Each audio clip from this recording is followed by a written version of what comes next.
Bonjour à tous et bienvenue sur boursicoté.com pour cette nouvelle analyse technique Forex et matières premières avec donc un retournement de la paire de devises euro-dollar qui après sa cassure ici des 1.1020 est venu quasiment au contact ici, c'est ce que je vous disais hier dans l'épaisseur du trait des 1.0990 avant de produire ici un rebond technique.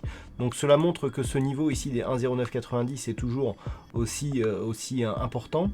On a eu ici de nombreux tests et à chaque fois il y a eu retournement. C'est encore ce qui semble être le cas aujourd'hui. Donc par rapport justement à cet éventuel retournement de tendance, si on reste ici sur la zone des 1.1020, on pourrait se stabiliser ici dans cette zone entre 1.1020 et 1.1110. Attention, on reviendrait ici mettre une pression baissière donc sur la zone des 1.0990 en cas de refranchissement à la baisse rapide de la zone des 1.1020.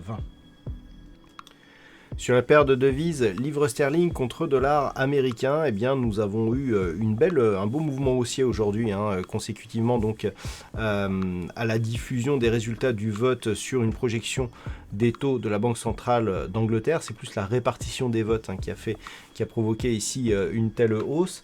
Une hausse que d'ailleurs les algos ont profité et qui ont été commentés en direct durant le trading live qui a eu lieu cet après-midi.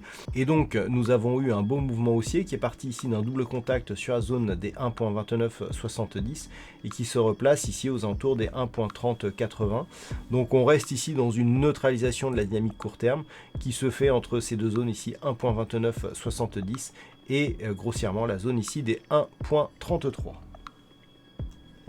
Sur l'or, nous avons ici un signal de poursuite du mouvement haussier qui avait été initié ici par un retour de cette zone des 1550 $ l'once comme zone de support, suivi ici d'une impulsion qui avait marqué un petit gap initial. Certes, on avait eu ici une phase de consolidation, mais qui n'était pas revenu directement sur la zone des 1550. Donc hier, je vous disais que si on reprenait ici une dynamique, on pouvait malgré tout poursuivre sur cette tendance haussière. C'est ce qui est arrivé aujourd'hui, puisque l'on vient tutoyer ici la zone de point haut qui avait été touchée récemment ici en début de semaine. Donc si on casse ici cette zone intermédiaire des 1585 $ l'once, on pourrait valider donc une poursuite de ce mouvement haussier en direction ici des précédents points hauts qui avaient été marqués, proche ici de ce niveau des 1595 $ l'once, voire poursuivre ici en direction du plus haut significatif ici, proche des 1610 $ l'once.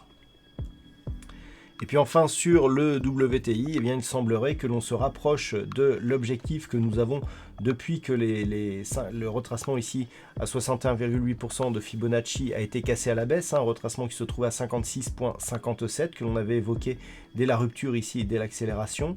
Donc ce niveau a été cassé, on sait qu'on a une probabilité assez forte de revenir sur un retracement total, et ce retracement total, il vise l'objectif ici des 51 $ le baril, puisque c'était le niveau qui était support avant ici cette dynamique. Donc clairement, on est en train de revenir dessus, donc attention, de deux choses l'une, vu qu'il n'y a pas eu une énorme amplitude de cassure ici par rapport à ce point haut significatif par rapport au précédent. En cas de cassure baissière forte ici de la zone des 51 $ le baril, on pourra avoir un signal de retournement de tendance avec ici accélération possible du mouvement baissier vers la prochaine zone objectif moyen terme qui se situe ici à 42,50 $ le baril. Voilà donc ce que l'on peut dire sur cette analyse technique Forex et matières premières. Passez une bonne soirée, de bons trades, on se retrouve dès demain pour d'autres analyses techniques, toujours sur le site boursicoté.com.